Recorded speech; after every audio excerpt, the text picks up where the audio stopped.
नमस्कार, मैं नंदिनी सिंह और आप देख रहे हैं कोहराम लाइव।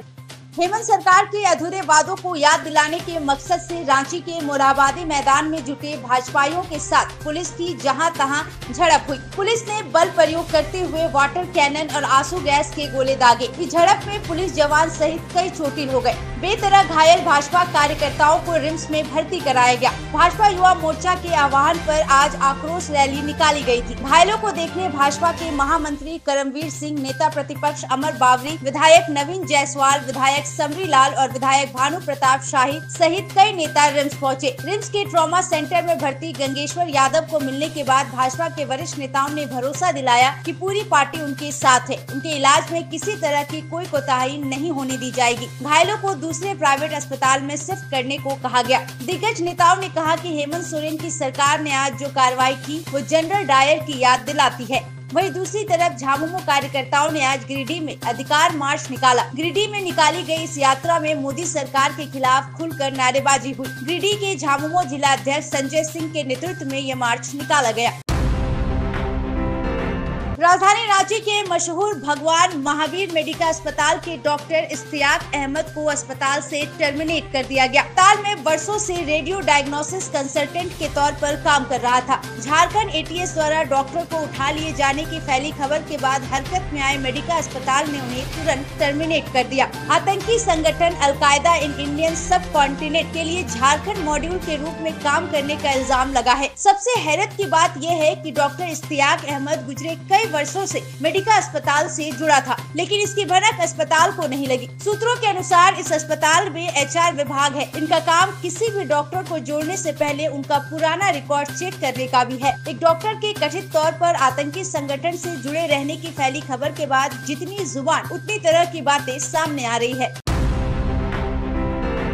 1989 सिक्किम कैडर के आईएएस अधिकारी गोविंद मोहन ने आज नए केंद्रीय गृह सचिव का पदभार संभाल लिया। बीते 14 अगस्त को केंद्र सरकार ने संस्कृति मंत्रालय के सचिव गोविंद मोहन को नया गृह सचिव नियुक्त किया था। इससे पहले केंद्रीय गृह सचिव की ये जिम्मेदारी 1984 बैच के आईएएस अधिकारी अजय कुमार भल्ला के कंधों पर थी। अपने 5 साल के कार्यकाल के समाप्त होने के बाद आज यानी 22 अगस्त को वे रिटायर हो गए। नए केंद्रीय गृह सचिव गोविंद मोहन अगले महीने 59 वर्ष के हो जाएंगे। वो मूलतः उत्तर प्रदेश के निवासी हैं और 2017 से केंद्रीय प्रतिनियुक्ति पर है। दो स्कूली छात्राएं ऑटो में बैठी। ऑटो ड्राइवर ने उनकी तेज आवाज पर आपत्ति जताई। दोनों में बहस शुरू हो गई। मामला झगड़े में बदल गया। जानकारी के मुताबिक इसके बाद ड्राइवर ने कहा, जो कोलकाता में हुआ वही तुम्हारे साथ करूंगा। ड्राइवर के बोल सुन दोनों छात्राओं ने तुरंत ऑटो रुकवाया। ड्राइवर को खींच ऑटो से बाहर निकाला और उसकी धुनाई शुरू कर दी। आसपास से जमा हुए लोगों को भी बात का पता चलते ही ड्राइवर कुटा गया। इस बात का वीडियो अब सोशल मीडिया पर जमकर वायरल हो रहा है। मामला महाराष्ट्र के नागपुर से सामने आया है। वीडियो वायरल होने के बाद पुलिस ने जांच शुरू कर दी। वहीं ऑटो ड्राइवर के खिलाफ कड़ी कार्रवाई की बात कही गई है। हालांकि kohramlive.com वायरल वीडियो की पुष्टि नहीं करता है। यह याद दिला दे कि कोलकाता के आरजीकर मेडिकल कॉलेज में महिला डॉक्टर रेप कर नृशंस हत्या कर दी गई थी, जिसके बाद देश भर के डॉक्टरों में आक्रोश है।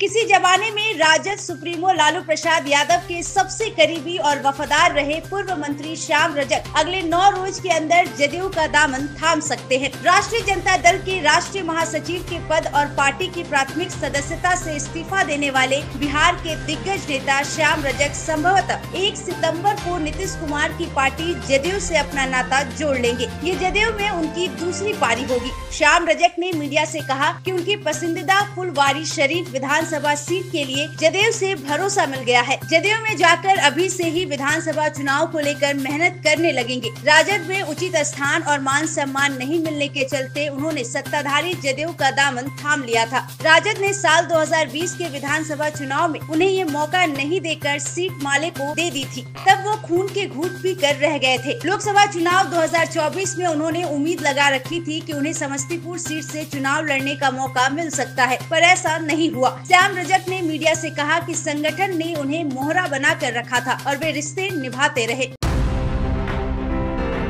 नेपाल में एक बड़ा हादसा हो गया। 43 यात्रियों से भरी एक भारतीय यात्री बस मर्सियागढ़ी नदी में गिर गई। खबर लिखे जाने तक 19 लोगों की जान चली गई थी, वहीं 17 लोगों को सही सलामत बचा लिया गया। करीब 8 लोग गायब हैं। ये बस गोरखपुर के रूपनदेही के बेल्हिया चेक पॉइंट से नेपाल गई थी। बस को 8 दिनों का परमिट 20 अगस्त को मिला था। दिल को झकझोर देने वाली ये घटना नेपाल के तनहुन के आईना पहाड़ में हुई। बस काठमांडू जा रही थी। 45 लोगों की एक टीम बचाव और राहत कार्य में जुटी है। ड्राइवर, खलासी और कंडक्टर को मिलाकर बस में कुल 43 लोग सवार थे। बस का नंबर UP 53FT7623 बताया जा रहा है। यह याद दिला दे कि इसी साल जुलाई माह में नेपाल में 2 बसों में सवार 65 लोग उफनती त्रिशूल नदी में बह गए थे। तब काठमांडू जाने वाली एंजल बस और गणपति डीलक्स की बस हादसे का शिकार हुई थी। ये घटना भारी बारिश के बीच हुई थी।